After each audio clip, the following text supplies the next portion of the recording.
Coming up next on Headline Humboldt, this intrepid reporter recently spent a week in Utah covering PhenomeCon 2022 and learning lots about weirdness in the world. Tonight we hear from Idaho State University professor Jeff Meldrum on why Humboldt County is at the center of the Bigfoot controversy. Also, local hero and performing artist Sara Bareilles is coming home to perform a free concert. We spoke with the mayor of Eureka to figure out how all that came to be. Coming up now on Headline Humboldt.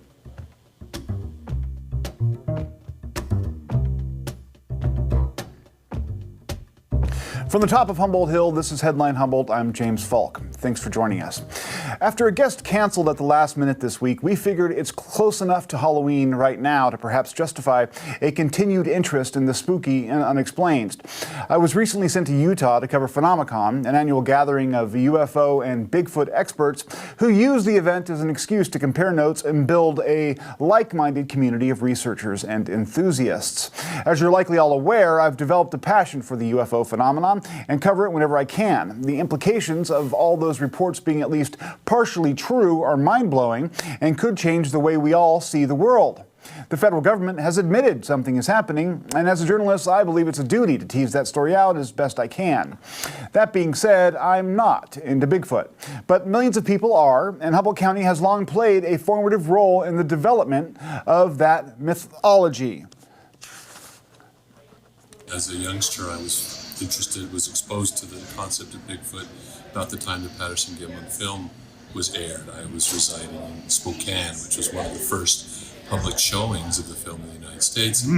That interest waxed and waned through the years, and then I pursued a career in physical anthropology, where my research emphasis was on the evolution of human bipedalism, so a topic of a very focused interest. And so when I was presented with the opportunity to examine a fresh line of very long, a long line of very large footprints, nearly 15 inches, 14 to 15 inches, I was in a very good position to evaluate those objectively and from an informed position. And I was extremely impressed. They were very compelling, and that motivated me to expand my investigation, my questioning of this data, and pursue this question more as part of my research program. A chance to examine or consider another bipedal primate to better understand our own adaptation and condition. And so I saw it as and continue to see it as a very legitimate part. Because that opinion isn't held by a lot of people, I was rather singular in that position, and so kind of by default became the voice, the face of the very limited academic engagement with this topic and the go-to guy. But I've gone to great pains to be well informed and well prepared and thorough and objective in my scientific approach to this question. Meldrum said that while the subject remains taboo in most scientific circles, he has encountered sometimes shy but enthusiastic support from others in academia. He actually edits an academic journal, and oftentimes when he is publishing people's articles, they deliver to him the message that they also support the research. Such support, he says, helps to underline why asking questions is actually at the heart of science. There has been change. I mean, I've been at this now for, the better part of more than 2 decades, 20-some years, and I have seen differences, changes. There has been, unfortunately, the pattern oftentimes is an academic doesn't feel the freedom to pursue their intellectual curiosity until they're out from under the watchful eye of the establishment, and so in retirement. And unfortunately, some of those that were flirting with a involvement or a participation in the investigation, unfortunately died, passed shortly after their retirement, and so I'm not going to retire. Sounds like a good idea. Yeah, but I would say though, in my capacity, I interact behind the scenes with many academics. I edit a scholarly journal that is also guided by the input of editorial board that consists of PhDs and other professionals with appropriate credentials. When I send a manuscript out for review, I don't just pick Bigfoot sympathizers to look at these. I look for the movers and shakers in that discipline, those that are publishing currently, and cold call these people with a request for this professional courtesy, and have had extremely positive responses from these people. So there's a lot of interest. There just aren't many people who are in a position to pursue it aggressively and prominently in their research programs. But the Relic Hominoid Inquiry also reflects a lot of the publications, the contributions of some of these people who are sort of behind the scenes, as well as reviews and commentaries and critiques and so forth that come from their peers that are willing to publish those. There are several schools of Bigfoot theorists. Some believe it's simply a lost species of primate somehow missed among the forests of the world. Others, however, connect Bigfoot with the paranormal and with such fantastic phenomenon, as interdimensional portals. Meldrum doesn't outright dismiss such theorizing, but he doesn't believe it's necessary to explain the creature's presence. I find those areas of human experience to be interesting. I don't fully understand, nor do I think they necessarily entirely lend themselves to the methodologies of scientific investigation. I mean, that's just the nature of it. Science isn't the only way to experience life's experiences or to investigate life's experiences. And so as a result, there are those who have those subjective experiences. My own do not include experiences that conflate the subject of Sasquatch with those paranormal dimensions. So, I wouldn't be so brash and bold as to exclude the possibility entirely, but objectively, I have yet to examine evidence to support those contentions. So, and here, this is one place where the principle of parsimony, which is so often abused, people have taken parsimony, or Occam's razor as it's commonly to mean that the simplest explanation is more likely to be true. That's not what Occam meant. The philosophy of science recognizes science progresses through falsification. That is, we can't test all things, we can't prove every case, but if we can show one exception to our proposition, that justifies us then in rejecting that and going to a more elaborate one. So to systematically progress along that line of reasoning, it makes sense to start with the simplest first. If you can negate that, then you can move on to more elaborate. And that's what Occam meant when he said not to unnecessarily multiply factors. Start with the simplest. So, having said that, in my experience so far, the simpler explanation that this is a biological organism seems to suffice. And I don't find any reason to, not only any reason, but any justification to add unnecessarally factors like... Which is a huge factor to add. I mean, we're talking about suspending all laws of physics. Interdimensional portals and time travel and interstellar space travel, etc., whatever might be involved. One question that skeptics often ask, and I heard it asked myself when I was at the event these past couple of weeks, is if Bigfoot is real, why hasn't a body or even a skeleton or a tooth or a finger bone ever been recovered? Meldrum says the lack of such evidence is hardly rare in biology and pointed to a relative of the human family tree in his explanation. The simplest explanation is the fact that the evidence points to these creatures being extremely rare. And as such, given their rarity, their longevity, the fact that they're at the top of their food chain and so forth, when they die, it's going to be a natural death. And it's also going to be a fairly rare event. If you're talking about a very rare population where the individuals may easily attain a half-century longevity or lifespan. And so when that occurs, animals that die natural deaths like that, they tend to, once they get old and decrepit and ill, they secrete themselves off in some out-of-the-way place. So they're not just out somewhere where a predator has killed them or dragged them into a tree or whatever.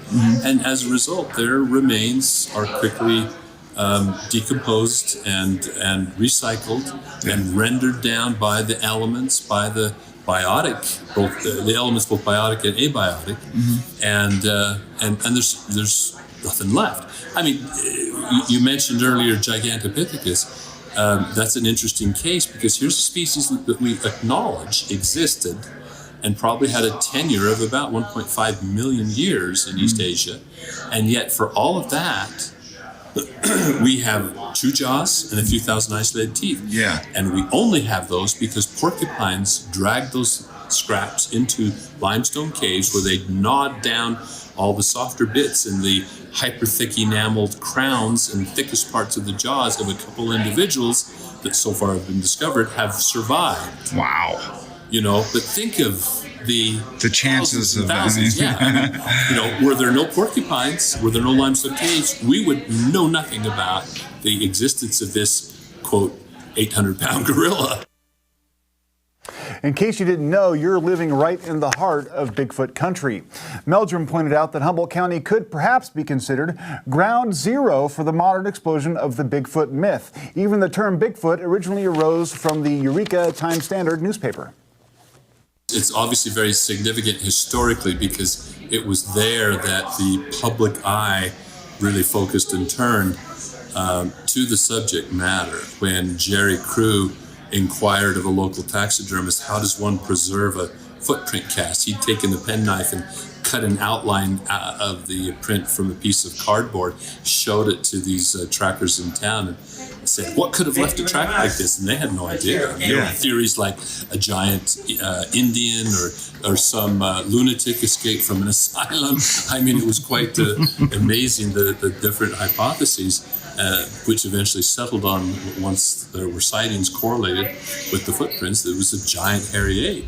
But Bob Titmus was the taxidermist in question, and he explained how to make a plaster cast. And so we had the first plaster cast in 1958, which caught the public attention and was emblazoned on the headlines and picked up by the wire services and dubbed Bigfoot. And so, yes, in Northern California, and this is what's kind of counterintuitive. You know, people think of California and they think of Southern California. Absolutely. And dense populations, a sprawling metropolis, but especially back at that time in the 50s, Northern California was a virtual wilderness. Even though it's, you know, we deceptively have paved highways, but it's vast areas. Yeah, and lots of forest. Exactly. And so it's prime Bigfoot country in a way. Yeah. And so it continues to be an important, and then of course, an important region. Of course, it was further galvanized by the capture of the Patterson-Gimlin film. That's right. Bluff Creek, right? Yeah, and Bluff Creek. Yeah. And so that further put the region on the map as far as it concerns the Bigfoot lore. The Patterson-Gimlin film is, of course, the film that everyone thinks about when they think about Bigfoot. The whole, you know, he's got the strange arm motions going on. Meldrum came to PhenomeCon with boxes and boxes of plaster casts and photographs. They function as evidence in the search, but proving the existence of Bigfoot, he said, will ultimately require a specimen and not just photographs. The standard for evidence of the existence of any species is a specimen. And so whether that's a diagnostic piece of bone, a molar, a jaw, you know, cranium, or an entire specimen, all of those would suffice if they're sufficiently characteristic in distinguishing this species from others. So, you know, there's a lot of chance involved when it comes to the pursuit of very rare and potentially endangered species. You know, when you have an animal that's very solitary, that may be largely nocturnal in much of its behavioral, most of its habits, movements, is very intelligent and reclusive, avoiding human contact, you know, I think it's curiosity that draws it out. Yeah. And all those factors, and generalized in its diet, so there aren't specific resources that might focus. Where you can go to the patch of whatever and watch it. And wait. You know, you talk to any a rare and exotic animal collector, and they will acknowledge that those characteristics combined make any species very challenging to observe, let alone capture or find evidence of in the wild. And finally, another Bigfoot expert at PhenomeCon was Dr. Mireya Meyer. That's Mireya Meyer, co-host of the Travel Channel's hit show Expedition Bigfoot. While declining to say she believed in Bigfoot, she did say that asking such questions and researching anomalies in science is what the study is all about. You were mentioning that you've been catching flack from sort of hard science folks or whatever who kind of poo-poo this research. Yeah. What would you say to them if you could, make an argument that you want them to listen to take this stuff more seriously?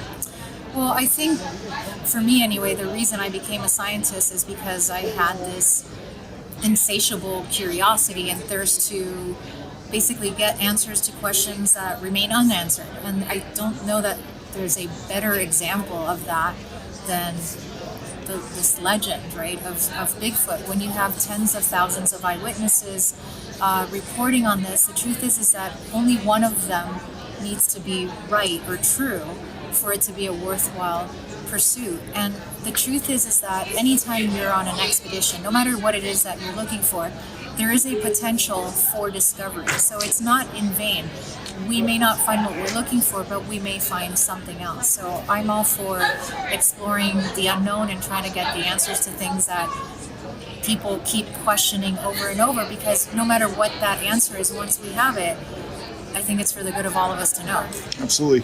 Would you consider yourself a believer now, or just a questioner of phenomenon? So belief to me is more like religion, like faith-based. Sure. And I want irrefutable evidence if I'm going to say that something exists, right? So I'm very open-minded about it, and certainly a lot of the things that have happened to us out there or that I've witnessed has perhaps even opened my mind up even more, because the more that I start to analyze these things that seemingly don't have an explanation, I actually start to find ways in which physics or other things that we're still figuring out could lead to an expedition.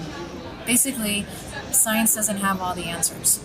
Yeah. And I think that keeping that in mind and keeping that hunger of why I became a scientist alive is what keeps me going and out there.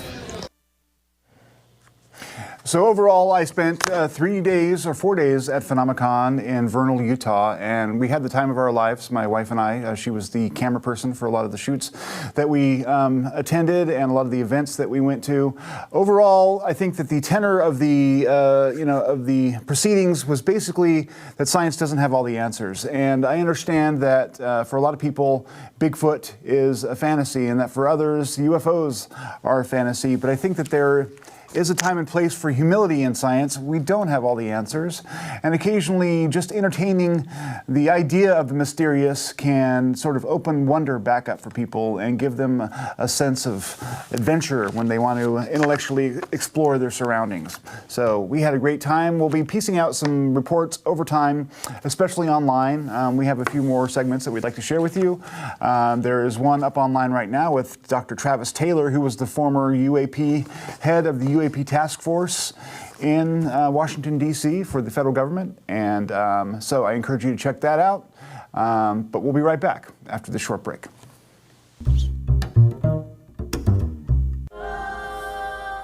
This is a moment. There's a whole wide world out there. This is a battlefield. The river is the most important part of nature. Humans have never done this before. So many senses have come alive. We go with what the environment gives us. We are supposed to protect it. It's a real drama, and it's unfolding right in front of you.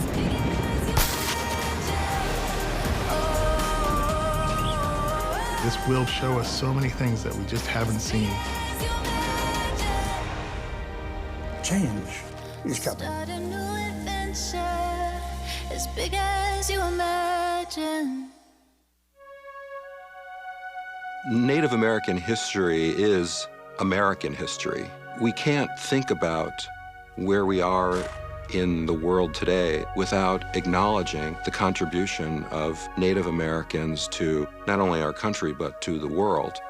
We took over a year to go out to Native communities and talk about what our vision was and hear what they were willing to share and then collaborate on ways of expressing it.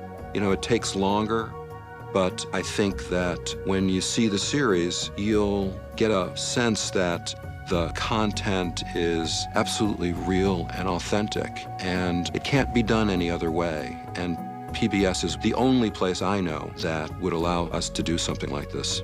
If you want to see more great stories like Native America, please support your local PBS station.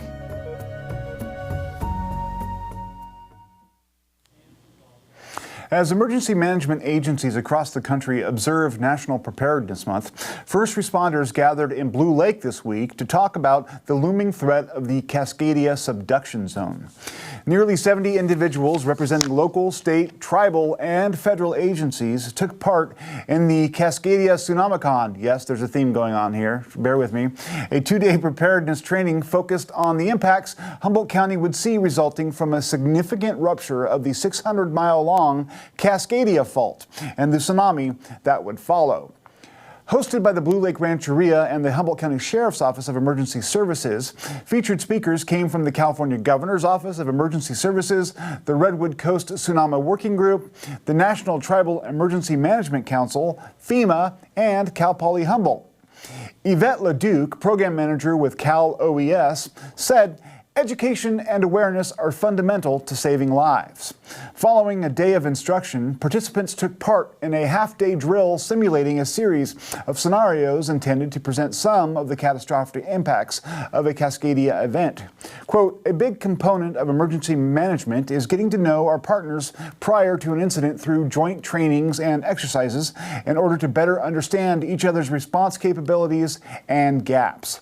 Humboldt County OES Emergency Manager Ryan Derby said, "While a Cascadia event is inevitable, local measures taken to prepare and collaborate with our public safety partners ahead of time helps create a safer and more resilient community." The conference comes ahead of the Great California Shakeout, a statewide community earthquake drill which takes place on October 20th. A new ketamine therapy clinic opened in Eureka. The Center for New Growth now offers ketamine-assisted therapies for depression, post-traumatic stress disorder, and other conditions. Ketamine, known by many as a party drug that achieved first popularity in the rave scene of the 1990s, has received a lot of attention recently for its efficacy in treating several types of mental or emotional disturbances. In an interview with Lost Coast Outpost, Dr. Carrie Griffin said the whole approach used with ketamine is revolutionary and helps support the treatment. Quote, "Part of the benefit of ketamine-assisted psychotherapy is that you're in one of these treatment rooms and you're in a place where someone is there to fully attend to you," Griffin told the Outpost. "We get that so rarely in our lives, and so many of us didn't really receive it at the moment developmentally when we most needed it in those first 5 years of our childhood. So just having that capacity to have someone who is with you, attuned to you, tending to you, can be pretty transformative in and of itself." And last but not least, Eureka native Sara Bareilles will soon be coming home to Humboldt County and performing a free concert for area residents. As a quick aside, my wife used to work with Sara at J.J. Perry's in Eureka, Henderson Center. For those of us who have been longtime residents, J.J. Perry's was a fixture. They rented videos and books, and Sara worked there with my wife Amy for several months and used to sing along with Disney movies, so that must have been quite a treat. Eureka Mayor Susan Seaman said the event, to be held October 16th in Halverson Park near the waterfront, has been a project in the works since before COVID. After Bareilles won a Grammy for her performance in Saint Honesty, Seaman thought it would be good to celebrate a true Eurekan's success. Bareilles, however, did not want a celebration about her, but rather about the community. Thanks to COVID, the event originally scheduled for June 6, 2020 is now only a few weeks away. Tickets are sold out, but we here at Headline Humboldt will do our best to bring you some of the event's sights and sounds as soon as we possibly can.